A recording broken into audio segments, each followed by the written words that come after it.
Friends ఇదేనమాట. ఇక్కడ చూసినట్టయితే మీరు ఇదే దేశ్ముఖ్ గడి ఇక్కడ రాసి పెట్టినట్టు చూడండి. విష్ణూరు గడి, విష్ణూరు దేశ్ముఖ్ గడి అనమాట. ఇది చుట్టుపక్కల పెత్తందారులు వాళ్ళు బంధించి అక్రమంగా చేసిరు కాబట్టి అదంతా ఏం లేదు. వెనకడ ఏం జరిగినా కానీ ఇప్పుడు ఏం లేదు. కానీ ఇవన్నీ అన్నకు రానిగారు. ఇలా కుక్కలు ఉన్నాయి, 15 కుక్కలు ఉన్నాయి. అట్లా కుక్కలు సంపాదించి దొంగలు పడ్డారని అలా గిరిదిస్తే కదా ఊరికొస్తే చుట్టూ చుట్టుకుంటాయి. అంతేనా? వినిపించింది కదా సౌండ్.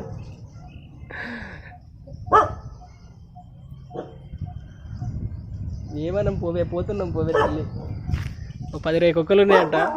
అవి ఎంత షార్ప్గా ఉన్నాయి చూడండి. కనీసానికి మనం చూద్దామని అప్పటికే ఇంత అయిపోయింది. కెమెరా పై.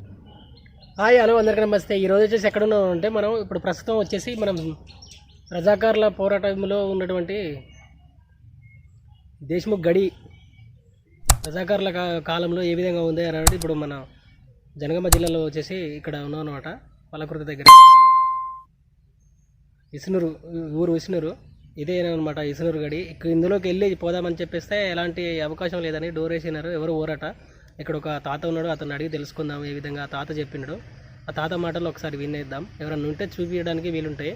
ఆనాటి ధర పెత్తందారుల భూస్వాముల పెత్తందారులు ఏ విధంగా అగ్రహించిరో, చిత్రహింసలు పెట్టిరో అది విధంగా అన్నీ తెలుసుకుందాం అనేసి ఉద్దేశం అనమాట. ఇక్కడ చూసినట్టయితే మీరు అదే అనమాట, మా వెనక కనిపిస్తున్నది కదా, అదే ఒకసారి మన వ్యూలో చూద్దాం. చూడండి గడి, విష్ణూరు గడి ఏ విధంగా ఉందో చూద్దాం. ఫ్రెండ్స్ ఇదేనమాట. ఇక్కడ చూసినట్టయితే మీరు ఇదే దేశ్ముఖ్ గడి ఇక్కడ రాసి పెట్టినట్టు చూడండి. విష్ణూరు గడి, విష్ణూరు దేశ్ముఖ్ గడి అనమాట. ఇది చుట్టుపక్కల ఈ జిల్లాలో ఉన్నటువంటి చుట్టుపక్కల 60 గ్రామాలకు ఏరియా అధిపతి అనమాట. భూస్వాముల పెత్తనందారులు అప్పుడు బాగా ఈయన చేసేదనమాట. చాలామంది చిత్రహింసలు పెట్టి చేసేదనమాట. అలాంటివన్నీ లోపల ఉన్నాయి చూపిద్దామంటే ఎవరు చూడరు, పోనీయరు అని అంటున్నారు. ఒకసారి ఎవరైనా ఉంటే చూసి అందులోకి వెళ్ళిపోదాం అనమాట. ఫ్రెండ్స్ ఇక్కడ చూసినట్టయితే మీరు ఎవరు ఎక్కి కూడా పోవడానికి లేకుండా లాగు అదేవిధంగా ముళ్ళ కంచెలు కూడా పెట్టారు అనమాట ఈ గడికి. ఎందుకంటే ఆనాడు పెత్తందారులు వీళ్ళ ఆకతాయిలు అన్నీ ఎక్కడ బయటపడి వీళ్ళ వంశీయులు ఎక్కడ ఇదైపోతారనే ఉద్దేశంతో చాలామంది ఎవరు దీన్ని తీస్తలేరట. లోపల కుక్క కాపలు పెట్టి వెళ్ళిపోయినట్ట, వాచ్మెన్ లేడంట, ఎవరిని లోపలికి ఎంట్రీ కానిడట. ఇదే ఫ్రెండ్స్ ఇక్కడ చూస్తున్నారు కదా విష్ణూరు దొర గడి అనమాట.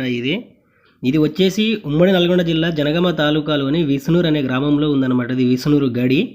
ఇక్కడ మీరు చూసుకున్నట్టయితే తెలంగాణ సాయుధ పోరాటంలో 1946 నుంచి మొదలుపెట్టుకుని 1951 సంవత్సరంలో ఈ ప్రధాన పాత్ర పోషించడం జరిగిందనమాట. ఇక్కడ ఈ గడి యొక్క దొర రామచంద్రారెడ్డి ఇతని పేరు. విష్ణూరు గడి నిర్మించిననమాట. ఇతను చాలా విశాలమైన జీవితాన్ని గడిపేవాడంట.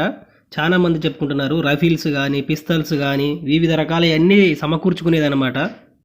చుట్టుపక్క ఉన్న 60 గ్రామాలతోని విష్ణూరు గడిని నిర్మించుకున్నారనమాట. ఇక్కడ చూసుకున్నట్టయితే మీరు ఏ విధంగా నిర్మించారో చూడండి. పూర్వం ఇది గడి ఒక విద్యుత్ కానీ అదేవిధంగా టేకు బర్మా నుండి తెచ్చడం జరిగిందట సొంతంగా.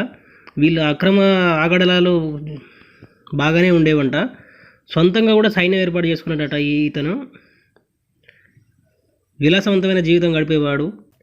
ఈ దేశ్ముఖ్ సామాన్య ప్రజలే కాక ముక్తిదారులు కానీ చిన్న చిన్న భూస్వాములను కూడా హింసించి లొంగ తీసుకునేవాడంట. చాలా అక్రమాలకు పాల్పడిందంట. ఆనాడు రజాకార్లు అప్పుడు ఏ విధంగా చాలా రైతులు ఏ విధంగా ఇబ్బంది పడ్డారో వెనకటి వాళ్ళకి చాలా తెలిసి ఉంటుంది. ఈ గడి అదనమాట. దుర్మార్గమైన పాలన అంతం కావాలనేసి చాలామంది పోరాడారు కదా. ఆ వీడియోలు కూడా మనకు ఉన్నాయి. ఎండ్ స్క్రీన్లో ఇస్తా, తప్పక చూడండి. మీకు ఈ వీడియో నచ్చినట్టయితే లైక్ చేయండి, సబ్స్క్రైబ్ చేయడం మాత్రం మర్చిపోవద్దు. చాలా మంది సబ్స్క్రైబ్ చేసుకోవట్లేదు. ప్లీజ్ సపోర్ట్ మీ. కుక్కలు ఉన్నాయి అంటే అసలు ఈ గడి ప్రత్యేకత ఏంది ఒకసారి చెప్పవా? మాది వీడియో ఛానల్ ఉంది కాదు. ఇప్పుడు ఆ గడిలో చాలా మందిని ఇట్లా బంధించేదట కదా అప్పుడు రజాకారులు. అప్పుడు ఇట్లా అదే ఇప్పుడు అతనికి తెలుస్తుంది కదా, వాళ్ళ నాన్నల కానాలు కూడా తెలుస్తుంది కదా తాతకి. తాత కొనారెడ్డి అప్పటి నుంచి నచ్చింది మనకి. రామచంద్ర రెడ్డి తాత కొనారెడ్డి. అదే అదే విష్ణూరు దొర రామచంద్రారెడ్డి కదా. రామచంద్ర రెడ్డి వాళ్ళ తాత, వాళ్ళ నాయన కొనారెడ్డి. కోనారెడ్డి. ఎందుకు ఇప్పుడు వాళ్ళ లోపలికి పోనిస్తలేరట? చాలా మంది భయపడుతున్నారు. ఎందుకని? అలా కుక్కర్లు దొంగలు పడ్డారు అందులో. అప్పుడే పడ్డా మా ఆహాహా. అంటే ఎందుకంటే అప్పుడు భూస్వామి పెత్తందారులను వాళ్ళని బంధించి అక్రమంగా చేసిరు కాబట్టి ఇప్పుడు అదంతా ఏం లేదు, వెనకడ ఏం జరిగినా కానీ ఇప్పుడు ఏం లేదు కానీ ఇవన్నీ అన్నకు రానిగారు. ఇలా కుక్కలు ఉన్నాయి, 15 కుక్కలు ఉన్నాయి. అట్నా ఆ కుక్కలు సంపాదించి దొంగలు పడరాని అలా గిరిదిస్తే కదా ఎవరు కొత్త చుట్టూ చుట్టుకుంటాయి. అంతేనా? సింపి పారింది అందులో ఉండటానికి అలవాటు, కుక్కలకి అలవాటు. అంతేనా?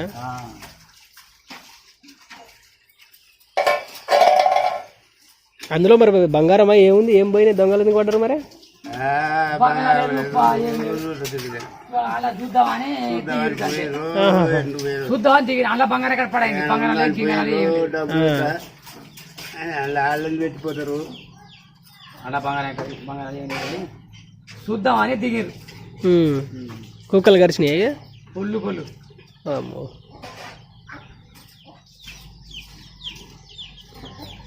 ఫ్రెండ్స్, ఇక్కడ చూసుకున్నట్టయితే విష్ణురుద్ర రామచంద్రారెడ్డి గడి అనమాట. ఇది ఎప్పుడో తాతల ముత్తాతల నాటి కాలం అంటున్నారు. ఆ గడిలోకి ఎంట్రీ కూడా ఎక్కడ కూడా సందు లేదు. చూడండి, ప్రహరీ కూడా వచ్చేసి దగ్గర ఒక 20 ఫీట్ల దానికి ఉంటట్టుంది. అందులోటి కుక్కలు ఉన్నాయట, చాలా ఒక 20-30 కుక్కలు ఉన్నాయట.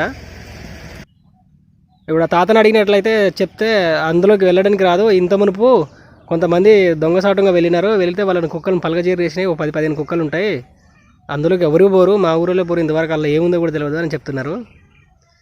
అంత కఠినంగా ఇప్పటికి కూడా ఉన్నదన్నమాట అది. ఎందుకంటే వాళ్ళు ఆకతాయి పనులు చాలా రైతుల మీద అప్పుడు రైతాంగ పోరాటంలో చేసిరు కాబట్టి అది ఏడపోతుందో మర్యాద అని చెప్పేసి ఉంటున్నారు. వాళ్ళ తాత ముత్తాతల కాలం నాటిదట. రామచంద్రారెడ్డి వాళ్ళ వారసులు ఎవరో ఒకరు ఉన్నారట ద్వారా. అంతే, వీలైతే చూద్దాం అనుకున్నాం కానీ ఎలాంటి మనకు అవకాశం లేదు కాబట్టి ఇది అనమాట గడి కోట. ఓకే ఫ్రెండ్స్, ఇక్కడ చూసుకున్నట్టయితే మన గడి ముందు మొత్తం చింత తోట ఉందన్నమాట.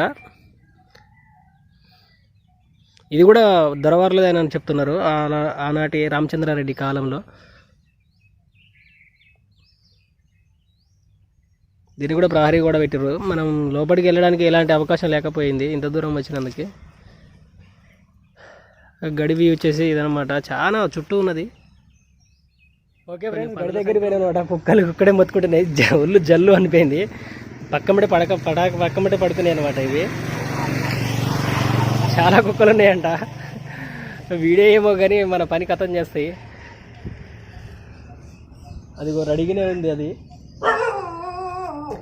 వినిపించింది కదా సౌండ్.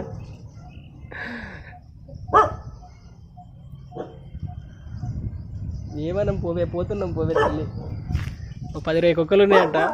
అవి ఎంత షార్ప్గా ఉన్నాయి చూడండి. కనీసానికి మనం చూద్దామని అప్పటికే ఇంత అయిపోయింది. కెమెరా పైన పెట్టి తీద్దామని చూసినాం కానీ ఎలాంటి సిచ్యువేషన్ లేకుండా పోయింది. నవ్వాలో ఎడవాలని ఒకటిసారి గయ్యరం బతుకుంది అది. అట్లా ఉంటే ఫ్రెండ్స్.